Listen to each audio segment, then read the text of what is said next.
आइए जानें धनवान कैसे बने भाग 3।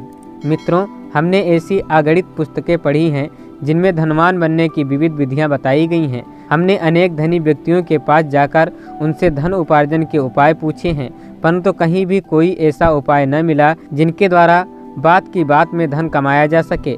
विशेष व्यवसायों में सफलता प्राप्त करने के विशेष नियम हो सकते हैं, पर धनवान बनने का मूल तत्व यही है कि अपनी योग्यता बढ़ाइए, परिश्रम कीजिए, मितव्ययी बनिए और ईमानदारी को दृढ़ता के साथ पकड़े रहिए।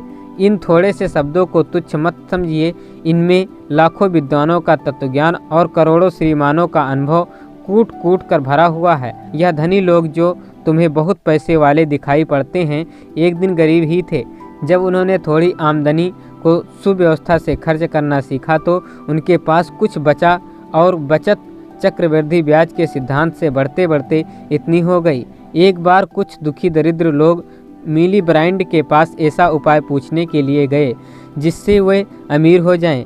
मिली ब्रांड ने उनसे कहा, सज्जनों, आप लोग कठिन परिश्रम करें, किसी काम को छोटा समझकर शर्म न करें, कम खर्च करें और ईमानदारी से रहें, इसी से आप लोग अमीर बन जाएंगे। मैं किसी जादू से अमीर नहीं बना हूँ और न किसी जादू के बारे में जानता हूँ जो आप लोगों को अचानक छप्पर फाड़ कर धनवान बना दे।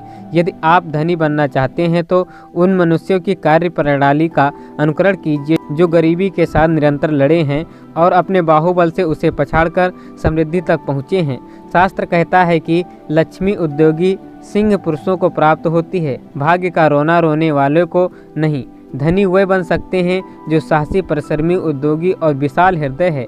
एक विद्वान का मत है, धन सिंघनी का दूध है, सिंघनी का दूध सोने के पात्र में दुहा जाता है, यदि और किसी बर्तन में दुहा जाए तो वह पात्र फट जाता है।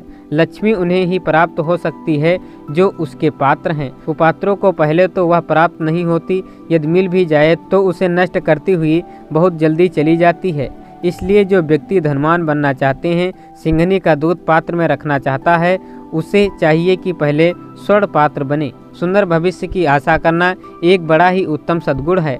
जिनके पास पारस मौजूद है वह लोहे जैसी परिस्थितियों को सोने में बदल सकता है। यदि आप अस्वस्थ हैं, निर्धन हैं, विपत्तिग्रस्त हैं तो कुछ भी चिंता मत कीजिए। यदि आपको अपने सुनहरी भविष्य की आशा है, परमात्मा की दयालुता और आत्मा की योग्यता पर विश्वास है तो निश्चय ही सब बुरी परिस्थितियाँ बहुत शीघ्र बदल जाएंगी और वैसा ही सुंदर भविष्य प्राप्त होगा जैसे आप चाहते हैं। आपको दरिद्र बनने वाले दो शत्रु हैं, अनुत्साह और संदेह। इन दोनों सांपों को आस्तीन में पालकर सुख के साथ नहीं सोया जा सकता। मेरे करने से कुछ न होगा, इस काम में सफलता मिलना कठिन है।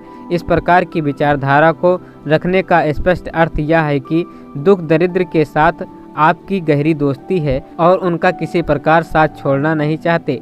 इंजीनियर जब कोई मकान बनाना चाहता है तो उसका पूरा नक्शा पहले अपने मस्तिष्क में खींच लेता है। चित्रकार चित्र की रूपरेखा पहले मन में अंकित कर लेता है। बिना इसके न तो मकान बन सकता है और न चित्र। क्या आप सुंदर भविष्य की आशा अंतःकरण में धारण किए बिना ही समृद्ध होना चाहते हैं? ऐसा न हो सकेगा। यदि धनी बनना है तो पहले अपने मन को धनी बनाइए, धनवान होने के सुख स्वप्न देखिए। कोई दर्शक हमारे इस कथन पर आश्चर्य प्रकट करेंगे कि विचार बदलने मात्र से ही धन की प्राप्ति कैसे हो सकती है। उन्हें जानना चाहिए कि मानसिक दरिद्रता दूर होने पर वह लक्ष्मी का पात्र बन जाता है। उद्योग और उत्साह की लहरें उसके खून के साथ दौरा करने लगती हैं। आत्मविश्वास की बुद्धिस्ट शक्ति उसकी स्नायु जाल में संचरित होने लगती हैं। उसके परिणाम स्वरूप वह सामने आए हुए अवसरों से भरपूर लाभ उठा लेता है। उसकी वृत्तियों में कुछ ऐसा असाधारण परिवर्तन हो जाता है कि दुनिया उसे प्यार करने लगती है और हर तरफ से सहयोग एवं सहायता प्राप्त होना आरंभ हो जाता है। देखा जाता है कि इस परिवर्तन के कारण बहुत ही हीन अवस्था के व्यक्ति कुछ ही काल में सुसंपन्न बन जाते हैं। लेखक पंडित श्री राम शर्मा आचार्य।